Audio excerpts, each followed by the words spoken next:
देही पागळते दिवस मावळत आल्यावर, कठोर मनीही हळवी होता, निरोप समारंभ जवळ आला. आदरणीय व्यासपीठावरील मान्यवर, मनाने मनाने दिलदार, बोलणं दमदार, वागणं जबाबदार, कामात खबरदार, नेतृत्व शांत, असे सर्व समावेशक अष्टपैलू व्यक्तिमत्व म्हणजे आपले शेळके सर. आज या सरांचा निरोप व सरीचा समारंभ असल्यामुळे मी इथे उपस्थित झाले, त्यामुळे मी आभार. आयुष्याच्या उतरणीवर हळूहळू उतरत जावे, चालता चालता पायांमधले बळ तेवढे जपत राहा. कर्तृत्वाची उंची तुमच्या आम्हा सर्वांस ठावे, तुमच्या आत्मीच्या हृदयावर नित्य सदा झुलत राहावे, नित्य सदा झुलत राहावे. आदरणीय शेळके सर म्हणजे एक संघर्षशील व्यक्तिमत्व, निर्भर व वैचारिक शैली, उत्तम संघटन शैली, आदर्श शिक्षक, प्रशासनाचे जाण असणारे असे एक कुशल मुक्तीदार, अशा अनेक भूमिका आयुष्याच्या रंगमंचावर साकार करणे अष्टपैलू व्यक्ती. गेल्या अनेक वर्षात शाळेच्या दळणवळणीमध्ये वडिलांचा मोलाचा वाटा आहे. आम्हा मुलांना त्यांनी कधी कमी पडू दिले, जिथे कमी तिथे आम्ही, या वृत्तीप्रमाणे ते नेहमी शिक्षक व वडील म्हणून आमच्या पाठीशी उभे राहिले व आयुष्यामध्ये नेहमी सोबत राहिले. मी सध्या करत असलेल्या नोकरीमुळे नेहमी जबाबदारी व तणावामुळे नेहमी चिडचिड होत असते, परंतु ही चिडचिड वडिलांनी कधी त्यांच्या 32 वर्षाच्या कार्यकाळामध्ये आमच्या घरावर किंवा आमच्यावर येऊ दिली. त्यांच्या शाळेमध्ये असलेल्या नेहमी जबाबदारी ही खूप मोठी असते मला, परंतु त्यांनी कधी घरामध्ये चिडचिड होऊ दिली नाही. नेहमी हे त्यांनी संयमी व शांत स्वभावच आहे. आणि 32 वर्षाच्या प्रदीर्घ सेवेनंतर 31 मे 2025 मध्ये माझे वडील सेवानिवृत्त होते.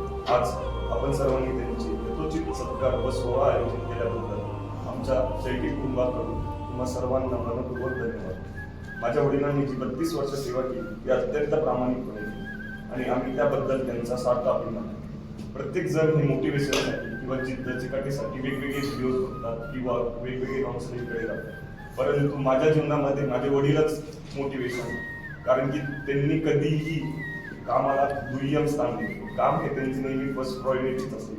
ते नेहमी म्हणत आलेले वर्क इज फर्स्ट.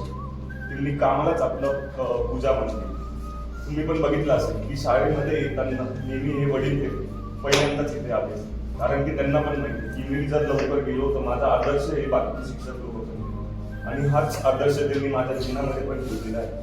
आणि त्याचे संयमी नेचर हे माझ्यासाठी खूप छान. त्रास झाला तरी ते सहन होणार, पण आमच्या समोर इतरांना त्रास होणार नाही याची ते खूप काळजी घेतात. आमच्या कुटुंबातील एक आदर्श व्यक्तिमत्व म्हणजे माझे वडील. त्यांना अत्यंत मोलाची साथ देणारी म्हणजे माझी आई. आई जेवढा माझ्या वडिलांचा सेवा देण्यासाठी 32 वर्ष त्यांनी सेवा दिली, तेवढाच माझ्या आईचा पण हात, कारण की फक्त वडील एवढी मोठी सेवा देऊ शकत नाही, तर त्याच्या मागे माझ्या आईने पण खूप सेवा दिली. म्हणून मी सांगेन की वडिलांना सांगेन की आता तुम्ही